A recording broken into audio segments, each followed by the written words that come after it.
వరంగల్ రోడ్లు అధ్వానంగా మారినాయి. వానాకాలం మొదట్లనే గుంతలు గుంతలుగా తయారైనాయి. లక్షలు ఖర్చు చేసినా రోడ్లన్నీ చిత్తడిగానే ఉన్నాయి. గుంతల రోడ్ల మీద పోతే దవాఖానల చేరడం ఖాయమని భయపడుతున్నారు వాహనదారులు.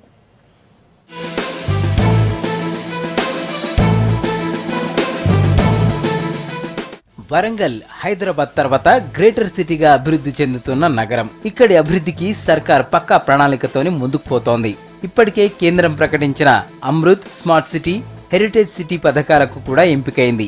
కానీ ఈడ చిన్న చినుకు పడిన రోడ్లన్నీ చిత్తడిగా మారుతున్నాయి. డ్రైనేజీ వ్యవస్థ మంచిగా లేకపోవడంతో వాన పడితే మురుగు నీరంతా రోడ్ల మీదకు వస్తోంది. దీంతో రోడ్లు బాగా డ్యామేజ్ అవుతున్నాయి. ఒక్క కాలనీ రోడ్లే కాదు, మెయిన్ రోడ్లు కూడా ఇట్లనే ఉన్నాయి.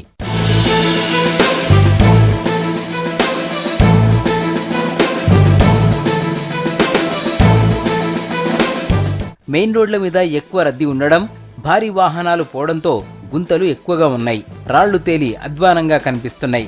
దీంతో ప్రయాణికులు తీవ్ర ఇబ్బందులు పడుతున్నారు. ఇక్కడి నుంచి పోవాలంటేనే భయపడుతున్నారు.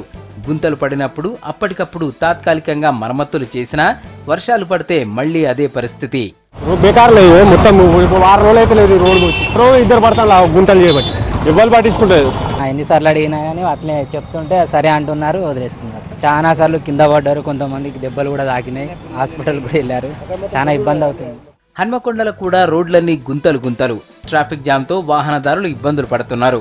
రోడ్ల మీద పడిన గుంతలతోటి ప్రమాదాలు కూడా జరుగుతున్నాయని అక్కడోళ్ళు చెప్తున్నారు. అధికారుల దృష్టికి తీసుకుపోయినా పట్టించుకోవడం లేదంటున్నారు. వరంగల్ నగరానికి రోడ్ల గురించి పట్టింపే లేదు ఇంతవరకు. బస్సు గీరలు కూడా ఇరిగిపోతాయి, ఇక్కడ ఆటో గీరలు ఊసిపోతాయి. ఎప్పటికీ ఇక్కడ నీళ్లు ఇక్కడ నుంచి ఆ మసీదు అవుతుంది దానికి రోడ్డు నీళ్ళే ఉంటాయి. ఇట్లా రోడ్లు వేస్తారు, తెల్లారగా కాలువలో పర్మిషన్ ఇస్తారు తలుపుకున్నారు. ఆ వేసిన రోడ్లు కూడా 4 రోజులు ఉంటలేవు. రోడ్లు మంచిగా లేవు, మొత్తం దుమ్ము వస్తుంది.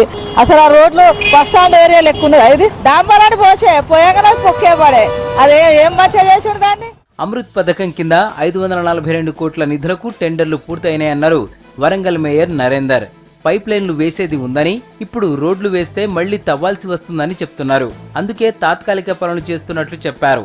పైప్ లైన్ పనులు పూర్తి కాగానే రోడ్లు అభివృద్ధి చేస్తామన్నారు. తెలంగాణ రాష్ట్రంలోనే అతిపెద్ద 2వ నగరంగా దీన్ని తీర్చిదిద్దాలని సీఎం గారి సంకల్పం ఉంది. కాబట్టి దీనికి ప్రత్యేకంగా 300 కోట్ల బడ్జెట్ కేటాయించడమే కాకుండా ఓవైపు స్మార్ట్ సిటీ, ఇంకోవైపు హృదయ్, అమృతి పథకాలను కూడా ఏర్పాటు చేయడం జరిగింది. రోడ్ల విషయంలో ఇప్పుడే రోడ్లను ఎందుకు టచ్ చేయడం లేదంటే, అమృత్ కింద 542 కోట్ల రూపాయలు నిధులు కేటాయించడం, అది టెండర్ కూడా అయ్యి వర్క్ కూడా స్టార్ట్ అయ్యి నడుస్తున్నది. కాబట్టి ఈ పైప్ లైన్ వేసేటప్పుడు రోడ్లు తవ్వాల్సిన అవసరం ఉంటుంది. కాబట్టి ఈ పైప్ లైన్ పూర్తి అయిన తర్వాత ఎక్కడైతే ఈ గ్యాప్స్ ఉన్నదో అదంతా కూడా మేము డీటెయిల్గా పెట్టుకోవడం జరిగింది. అది అయిపోయిన తర్వాత ఏదైతే స్పెషల్ ఫండ్ ముఖ్యమంత్రి గారు ఇచ్చారో 300 కోట్లలో దాన్ని అభివృద్ధి దిశగా తీసుకుపోతాం. ఇంతవరకు ఏదైనా గ్యాప్ ఉంటే టెంపరవరీగా మేము చేయడం జరుగుతుంది. ఈ పైప్ లైన్ వర్క్ అయిపోయిన తర్వాత నగరంలో ఉన్నటువంటి రోడ్లన్నీ కూడా అద్భుతంగా తీర్చిదిద్దే దిశగా మేము పనిచేస్తాం. రోడ్లకు కనీస మరమ్మతులు చేయాలంటున్నారు జనం. గుంతల రోడ్లను పూడ్చి ప్రమాదాలు తగ్గించాలంటున్నారు.